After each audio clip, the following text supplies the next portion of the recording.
ഈശോയിൽ സ്നേഹം നിറഞ്ഞവരെ, യേശുക്രിസ്തുവിൻ്റെ അന്ത്യപ്രലോഭനം എന്ന നോവൽ എഴുതിയതിൻ്റെ പ്രാച്ഛിത്തമെന്നോണമാണ് വിഖ്യാത നോവലിസ്റ്റായ നിക്കോസ് ക്രിസാന്തസാക്കീസ് ദൈവത്തിൻ്റെ നിസ്വൻ എന്ന പേരിൽ ഫ്രാൻസിസ് അസിസിയെക്കുറിച്ച് ഒരു നോവൽ എഴുതിയത്. അതിൽ ഇപ്രകാരം ഒരു രംഗം വിവരിക്കുന്നുണ്ട്. സാൻ ദമിയാനോയിലെ പള്ളിയിൽ കുർബാനയ്ക്ക് പോയി വന്ന സിൽവസ്റ്റർ അച്ഛൻ പറഞ്ഞു, ക്ലാര ഫ്രാൻസിസിനെ കാണാൻ ആഗ്രഹിക്കുന്നു.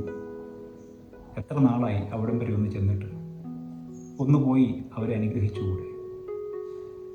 ഫ്രാൻസിസ് പറഞ്ഞു, പോർസിംഗുല മുതൽ സാൻ ദമിയാനോ വരെയുള്ള വഴിയിൽ വെള്ളപ്പൂക്കൾ വിരിയുന്ന കാലത്ത് ചെല്ലാമെന്ന് പറയും. എന്ന് വെച്ചാൽ ഒരിക്കലും പോകില്ല എന്നല്ലേ? സിൽവസ്റ്റർ അച്ഛൻ തിരിച്ചു ചോദിച്ചു. ഫ്രാൻസിസിനോടുള്ള പരിഭവത്തോടെ അച്ഛൻ ആശ്രമത്തിൻ്റെ മുറ്റത്തേക്ക് ഇറങ്ങി. അദ്ദേഹത്തിന് തൻ്റെ കണ്ണുകളെ വിശ്വസിക്കാനായില്ല. പോർസിംഗുല മുതൽ സാൻ ദമിയാനോ വരെയുള്ള വഴിയുടെ ഇരുവശങ്ങളിലും ആ മഞ്ഞുകാലത്ത് വെള്ളപ്പൂക്കൾ വിരിഞ്ഞു നിൽക്കുന്നു. ഏതാനും പൂക്കൾ ഇറുത്തെടുത്തുകൊണ്ട് അച്ഛൻ അകത്തേക്ക് കയറി. എന്താ പറഞ്ഞത്? വെള്ളപ്പൂക്കൾ വിരിഞ്ഞാൽ പോകാമെന്നല്ലേ? നോക്ക്, എല്ലായിടത്തും ഭൂമി മുഴുവനും വെള്ളപ്പൂക്കൾ നിറഞ്ഞു നിൽക്കുന്നു. അസിസി ആ പൂക്കൾ ഏറ്റുവാങ്ങിക്കൊണ്ട് ക്ലാരയെ കാണാൻ പുറപ്പെട്ടു. പണ്ട് ക്ലാരയുടെ ബാൽക്കണിയുടെ താഴെ പ്രേമഗാനം ആലോചിച്ച് നിന്ന ഒരു യൗവനം ഫ്രാൻസിസിനുണ്ടായിരുന്നു. ആ പാട്ട് കേട്ട് ലജ്ജാവതിയായി മുകളിൽ ക്ലാരയും. ആസക്തികളുടെ ആ സായാഹ്നങ്ങൾക്ക് വിട കൊടുത്ത് സന്യാസത്തിലേക്ക് ഫ്രാൻസിസ് നടന്നപ്പോൾ പുറകെ പ്രണയപരവശയായി ക്ലാര ഒരു നാൾ കടന്നു വരുന്നുണ്ട്. തൻ്റെ കയ്യിൽ കരുതിയിരുന്ന ചുവന്ന പനിനീർ പുഷ്പം അവന് നേരെ നീട്ടിക്കൊണ്ട് അത് സ്വീകരിക്കാൻ അവൾ യാചിക്കുന്നുണ്ട്. ക്ലാരയുടെ മുഖത്തേക്ക് നോക്കാതെ, ആ പൂവിനെ ശ്രദ്ധിക്കാതെ ചാക്കുവസ്ത്രം ധരിച്ച് ഫ്രാൻസിസ് പതിയെ നടന്നു പോകുന്നുണ്ട്.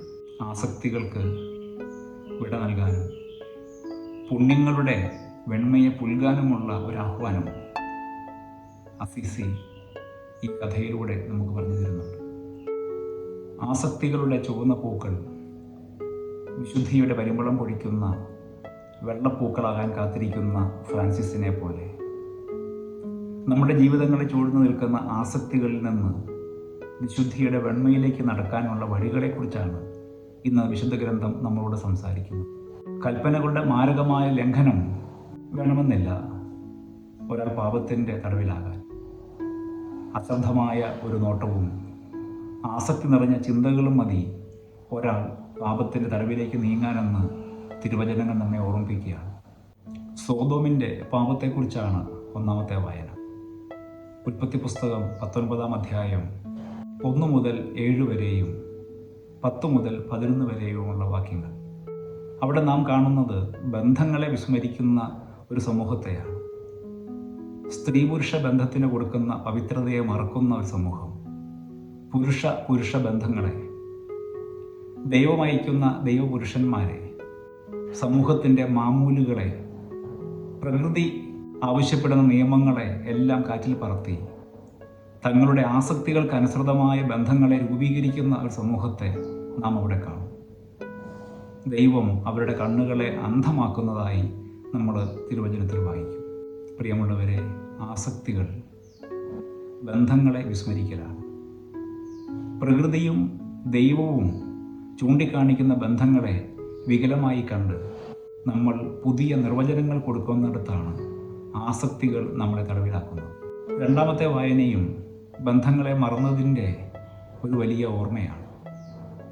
രാജാവായ ദാവീദ് താൻ രാജാവാണെന്നുള്ള കാര്യം ഒരു സായാഹ്നത്തിൽ മറന്നുപോകുന്നു. രാജാവിൻ്റെ ഏറ്റവും വലിയ ദൗത്യം തൻ്റെ പ്രജകളുടെ സംരക്ഷണമാണെന്ന് നമുക്കറിയാം. താൻ രാജാവാണെന്നും തൻ്റെ ദൗത്യം ജനങ്ങളുടെ സംരക്ഷണമാണെന്നും മറക്കുന്ന ദാവീദ് ഊറിയായും ബത്ശേബായും ദമ്പതികളാണെന്ന് അയാൾ മറക്കുന്നു. ബത്ശേബ ഒരു സ്ത്രീയാണെന്നും തൻ്റെ ആദരത്തിനും ബഹുമാനത്തിനും അർഹയാണെന്നും ദാവീദ് മറക്കുന്നു. ഒരു ഉച്ചമയക്കത്തിൻ്റെ, ഒരു സായാഹ്നത്തിൻ്റെ ആലസ്യത്തിൽ ബന്ധങ്ങളെ മറന്ന് അയാൾ തൻ്റെ ശരീരങ്ങളുടെ കാമനകളുടെ പിന്നാലെ യാത്രയാവുന്നു. ആ പാപത്തെ ചൂണ്ടിക്കാണിക്കാനായി ദൈവം നാഥാൻ പ്രവാചകനെ അയക്കുന്നു.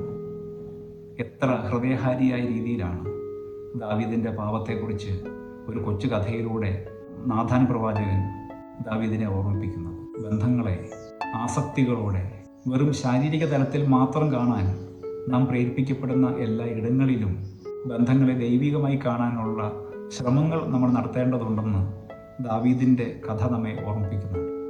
വിശുദ്ധിയുടെ വെള്ളപ്പൂക്കളെ സ്വന്തമാക്കുന്നതിന് പകരം ആസക്തികളുടെ ചുവന്ന പൂക്കളുടെ പിന്നാലെ പോകാൻ നമ്മൾ നിർബന്ധിക്കപ്പെടുമ്പോൾ ആസക്തികളെയും പ്രലോഭനങ്ങളെയും എപ്രകാരം നേരിടണമെന്നാണ് മൂന്നാമത്തെ വായനയിൽ നാം കേൾക്കുന്നത്. തിമോത്തിക്ക് എഴുതുന്ന രണ്ടാമത്തെ ലേഖനം 2-ാം അധ്യായം 22 മുതൽ 26 വരെയുള്ള വാക്യങ്ങളിൽ പൗലോസപ്പോസ്തലൻ തിമോത്തിയോട് പറയുകയാണ്, ആകയാൽ യുവസഹജമായ മോഹങ്ങളിൽ നിന്ന് നീ ഓടിയകലും.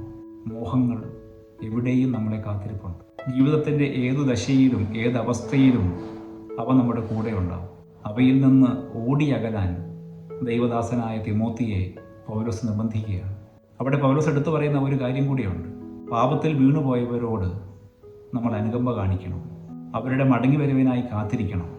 ദാവീദിനെന്ന പോലെ അവർക്കും ദൈവം അനുതാപം നൽകിയേക്കാം. പ്രിയമുള്ളവരെ, സുവിശേഷത്തിലേക്ക് വരുമ്പോൾ പാപത്തിൻ്റെ ശാരീരിക തലത്തിനപ്പുറമുള്ള ഒരു ആന്തരിക തലത്തെ ഈശോ പരിചയപ്പെടുത്തുകയാണ്.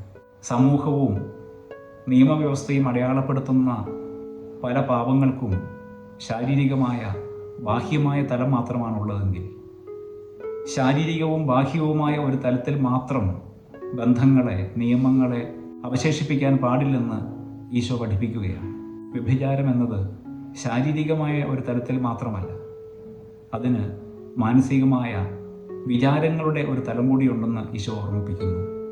ആസക്തിയോടെ സ്ത്രീയെ നോക്കുന്നവൻ അവളുമായി ഹൃദയത്തിൽ വ്യഭിചാരം ചെയ്തു കഴിഞ്ഞുവെന്ന് ഈശോ പഠിപ്പിക്കുന്നു. ഒരു വ്യക്തിയെ ശരീരമായി കാണുന്നതിന് പകരം ആ വ്യക്തിയെ ദൈവം കാണുന്ന കണ്ണുകൊണ്ട് കാണാനുള്ള പ്രേരണയാണ് സുവിശേഷം നമുക്ക് നൽകുന്നത്. പ്രിയമുള്ളവരെ, എല്ലാ ബന്ധങ്ങൾക്കും ശാരീരികമായ ഒരു തലത്തിനപ്പുറം ആഴങ്ങളുണ്ട്. ദാവീദിനോട് നാഥാൻ പറയുന്ന ആ കൊച്ചു കഥയെ നാം ഓർക്കണം. ഒരു ആട്ടിൻകുട്ടിയുടെ രൂപത്തിലാണ് ബന്ധങ്ങളെക്കുറിച്ച് നാഥാൻ ദാവീദിനോട് പറയുന്നത്. ഒരു പാവപ്പെട്ടവന് ഒരു പെണ്ണാട്ടിൻകുട്ടി ഉണ്ടായിരുന്നു. അത് അവന് മകളെപ്പോലെയായിരുന്നു. അവനോടൊപ്പം അത് ഭക്ഷിച്ചു, അവനോടൊപ്പം അത് വിശ്രമിച്ചു, അവൻ്റെ മടിയിൽ കിടന്നുറങ്ങി.